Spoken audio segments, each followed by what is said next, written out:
নমস্কার বন্ধুরা, প্রতিদিনের মতো আজ আমি আবার চলে এলাম আমার দুপুরের রান্নাবান্না নিয়ে। আজ দুপুরে আমি কি রান্না করেছি তাহলে চলো তোমাদেরকে দেখিয়ে দিই। আজ রান্না করেছি, দেখো এখানে প্রতিদিনের মতো গরম গরম সাদা ভাত, এখানে আছে লাল শাক ভাজা, এখানে আছে পুঁই শাকের মিটুলি, আলু আর চিংড়ি মাছ দিয়ে একটা চচ্চড়ি, আর এখানে আছে পাবদা মাছের ধনেপাতা আর সর্ষে পোস্ত বাটা দিয়ে ঝাল, আর এখানে আছে টমেটোর চাটনি। তো বন্ধুরা, এই হলো আজ দুপুরের আমাদের রান্নাবান্না। তাহলে চলো এবার খাওয়াটা শুরু করি। তো বন্ধুরা, প্রতিদিনের মতো আজকে আবারও দুপুরবেলার খাওয়া দাওয়ার আয়োজন নিয়ে চলে এসেছি। তো বেশি কথা না বাড়িয়ে খাওয়াটা শুরু করি। আমিও খাওয়া শুরু করে দিই। একদম দেখি তো খুব সুন্দর সুন্দর রান্না আজকেও হয়েছে। তো দেখছি একদম লোভনীয় রান্না করেছো। তো শুরু করাই যাক। একদম।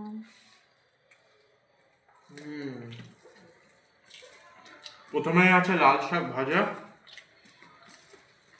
জাস্ট অসাধারণ খেতে হয়েছে।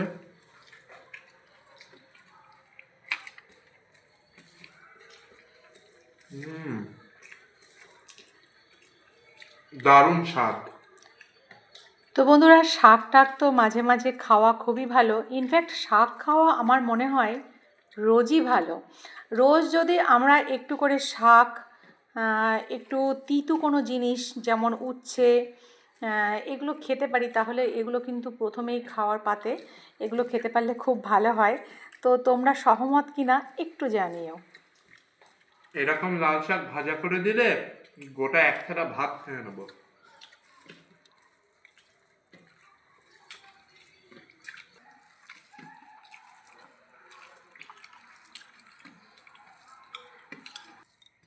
তুমি এটা কি বানিয়েছো গো?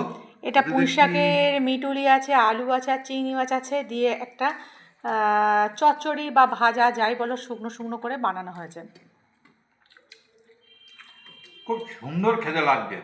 আর তুমি এই যে চিংড়ি মাছ দিয়েছো না, এই চিংড়ি মাছের জন্য মনে হচ্ছে স্বাদটা না খুব বেড়ে গেছে। স্বাদ বেড়ে গিয়েছে। একদম একদম পুরো লোভনীয় খাবারের মতো লাগছে। একদম একদম একদম। সত্যি তাই। তো এই সিজনে তো পুঁই শাকের মিটুলি ভাজা তো আমাদের সবারই ভালো লাগে, আর সেই সাথে চিংড়ি মাছ পড়েছে, খাবারটা কিন্তু একদমই জমে গেছে নাকি? জমে ক্ষীর। জমে ক্ষীর। বেশ ভালো লাগছে। যাই হোক বন্ধুরা, তোমাদের কার কার এই চিংড়ি মাছ দিয়ে মিটুলির তরকারি খেতে ভালো লাগে অবশ্যই কিন্তু জানিও। আমার তো দুর্দান্ত লাগে। এমনিতে যে কোনো রান্নার সাথে বন্ধুরা চিংড়ি মাছ ব্যবহার করলে তার স্বাদটা কিন্তু দ্বিগুণ বেড়ে যায়। আর পুঁই শাকের চচ্চড়িতে চিংড়ি মাছ ইউজ করলে তার যেমন স্বাদ বেড়ে যায়, ঠিক তেমনি পুঁই শাকের এই যে মিটুলি, তার সাথে কিন্তু চিংড়ি মাছ যদি আমরা ইউজ করি রান্নার সময়, তাহলে কিন্তু তার স্বাদটাও অনেকখানি বেড়ে যায়। একদম ঠিক। আরে বাস, এখানে কি পাবদা পাবদা মাছের মাছের ঝাল। ঝাল। একদম। আরে সাবাস। পাবদা মাছের ঝাল কিন্তু আমার ছেলের খুবই ফেভারিট। তো বন্ধুরা, এটা তোমাদের কার কার ফেভারিট? আর এই শীতকালে পাবদা মাছের ঝাল খেতে তোমরা কে কে ভালোবাসো? আর বিশেষ করে মাছটা কিন্তু আমি নিজের হাতে করে কিনেছি। পাবদা মাছ কিন্তু আমার দারুণ লাগে, কিনতেও যেমন ভালো লাগে, খেতে তো তার থেকে আরো বেশি ভালো লাগে। একদমই।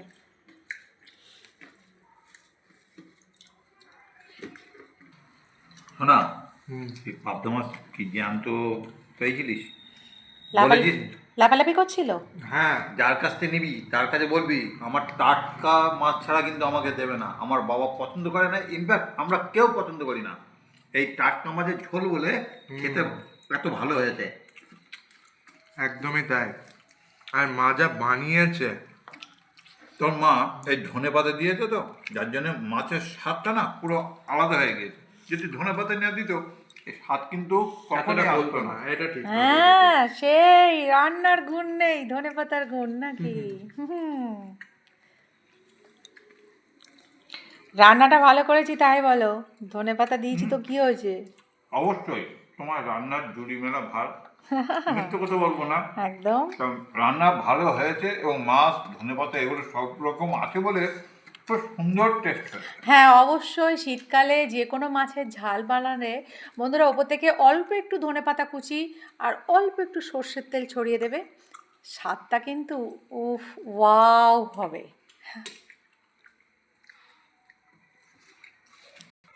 আজকের রান্না বান্না খেতে একদম পেট মন সব ভরে গেল। একদম। এইবার বাকি রয়েছে চাটনি। খাওয়ার শেষ পাতে একটু চাটনি না হলে না কেমন যেন একটু অসম্পূর্ণ অসম্পূর্ণ লাগে। বাঙালি বাঙালি মনে হয় না নাকি? বাঙালি হব আর শেষ পাতে চাটনি থাকবে না, কি বন্ধুরা তাই কি হয়? দারুণ বানিয়েছো তো। দারুণ বানিয়েছি তো।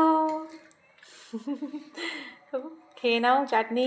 আর এখানে দেখো এখনো মাছের ঝাল খাওয়া শেষ হয়নি, এখনো চাটনি রয়েছে, খাও। এবারে আমি খাবো, আমি খেয়ে দেখি কেমন হলো সব কিছু।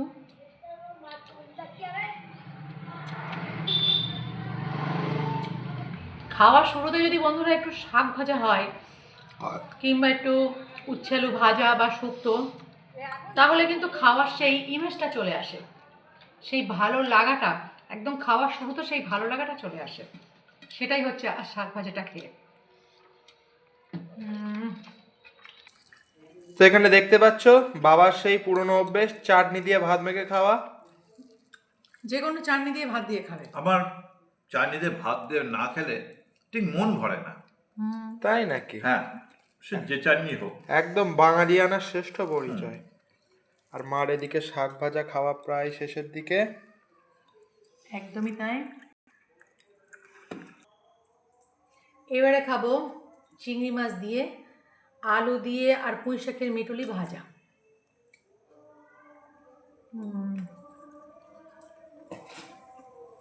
এটা মুখে দেওয়ার সাথে সাথে একটা যেন অন্যরকম ফিলিংস চলে এলো, দারুণ লাগছে গো। যদিও আমার খাওয়া হয়ে গেছে, তাও মার খাওয়া দেখে আমার জিভে আবার জল চলে আসছে। রান্নাটা দারুণ হয়েছে আজকে। খাবি এক গাল? না গো, তুমি খাও, আমার পেট অনেকটা ভরে গেছে। তোমার রান্নাটা আজকে এতটা ভালো হয়েছে, আমি অনেকটা ভাত খেয়েছি আজকে।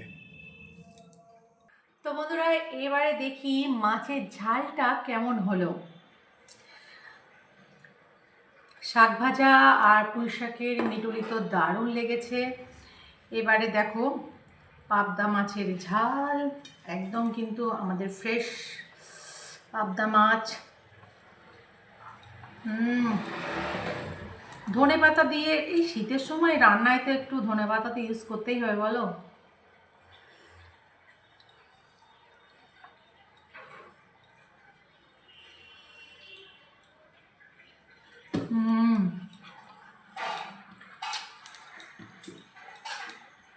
এক কথায় দারুণ।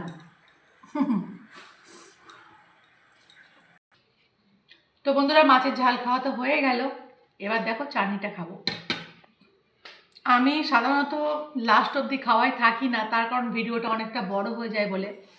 তো আমার অনেক বন্ধুরা মনে করছে যে সম্পূর্ণ খাওয়াটা কি কমপ্লিট করে নাকি খাই না। তাই জন্য আজকে খাওয়াটা কমপ্লিট করলাম। তো চাটনি নিয়ে আর কি বলবো, চাটনি তো যেমন হয় মোটামুটি ভালোই হয়েছে। তো যেভাবে তোমরা ভিডিওটা দেখছো তো সেইভাবে ভিডিওগুলো দেখো আর আমাদেরকে প্রচুর ভালোবাসা দাও। যদি ভিডিওগুলো ভালো লাগে তাহলে প্লিজ একটা লাইক কমেন্ট আর শেয়ার করে দাও। তাহলে আজকের মতো